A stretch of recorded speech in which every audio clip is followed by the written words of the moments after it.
శ్రీ గురుభ్యో నమః. మహాగణాధిపతయే నమః.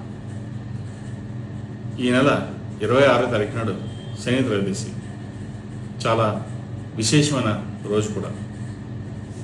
ఆ రోజున శనీశ్వరుడికి తైలాభిషేకం చేయడం, అలాగే శివుడికి రుద్రాభిషేకం చేసినట్టయితే మంచి ఫలితాలు సంప్రాప్తిస్తాయి.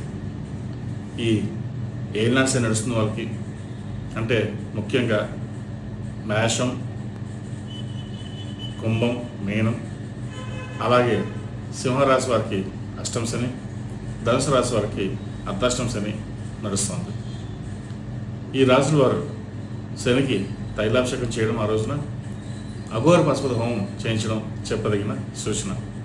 అలాగే శని మహాదశ నడుస్తున్న వారికి ఏదైనా ఆరోగ్యపరంగా, కెరీర్ పరంగా ఇబ్బందులు ఏమైనా ఉంటే కనుక ఆ ఒక్కరోజు శనికి తైలాభిషేకం చేయడం అనేది ఎంతో విశేషమైనది.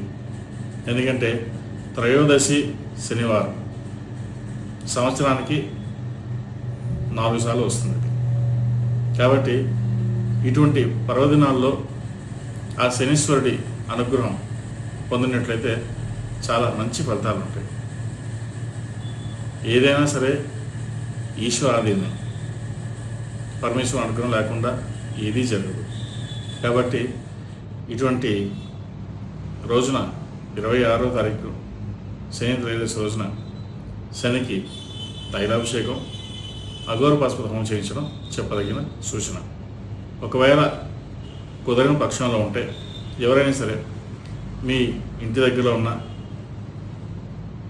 వెంకటేశ్వర టెంపుల్ కావచ్చు, శివాలయం కావచ్చు, నవగ్రహాలలో శనీశ్వరుడికి తైలాభిషేకం చేయించండి. దానివల్ల ఎన్నో మంచి ఫలితాలు సంప్రాప్తిస్తాయి.